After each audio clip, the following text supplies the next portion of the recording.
I'm quite comfortable sitting here. Don't get me wrong, my heart's beating so loud I'm surprised you can't hear it. There's a lightness in my head, and my hand is a little sweaty. Luckily, I'm not only familiar with these sensations, I enjoy them.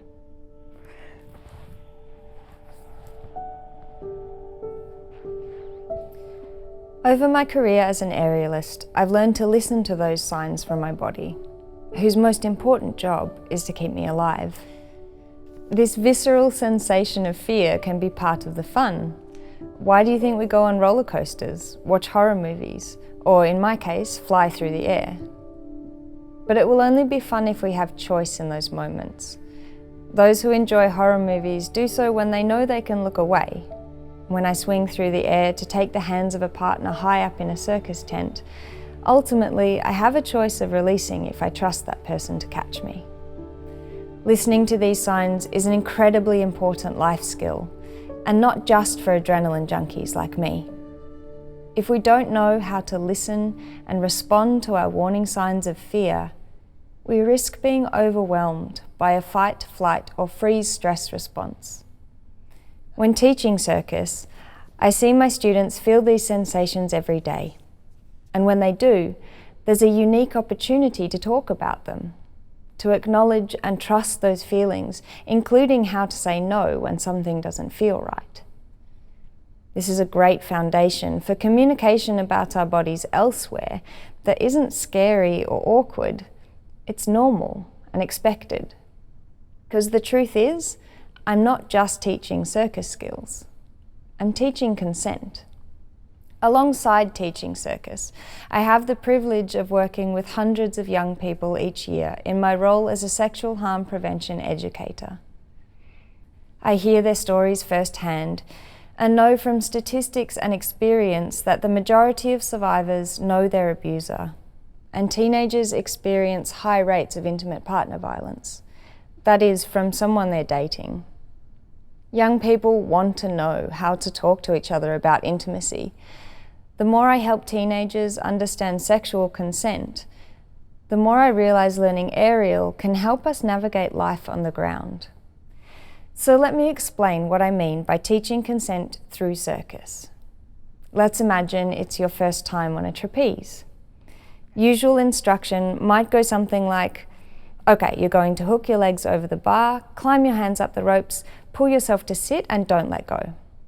This approach is driving something forward without fully checking in with the person and is focused on what I want from them. I'm telling them how to move their body and when, regardless of their comfort or fear. This often results in terrified beginners who never come back. Meanwhile, the way I now talk to my students gives a lot more care to the person, ensuring they're fully informed, ready, and part of the conversation. How do you feel about it? Really good. Yeah, I feel like you could probably do it. Do you want to have a go? Okay. That's it. Yes.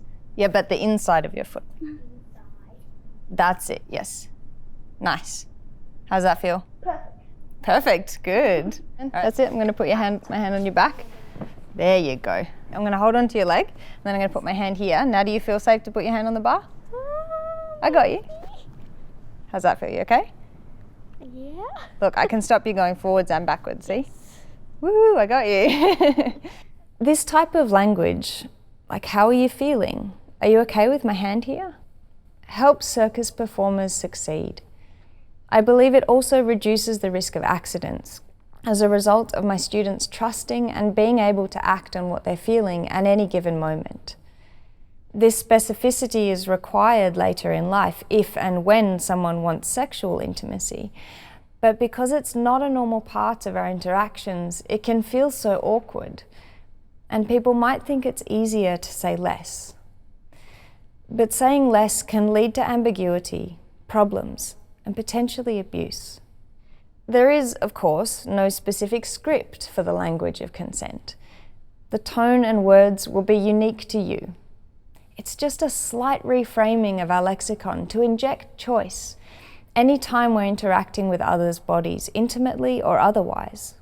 For example, using I when I'm talking about what I'm feeling, and questions more than statements when it involves the other person. When discussing intimacy, check-ins like, does that feel good? Do you like that? In addition to letting your partner know what you need, want, and like, helps us have experiences we remember fondly and have no regrets about. We need to broaden our understanding of consent and start thinking of it as a verb, not a noun. To consent is an active, ongoing agreement, not a checkbox to be ticked.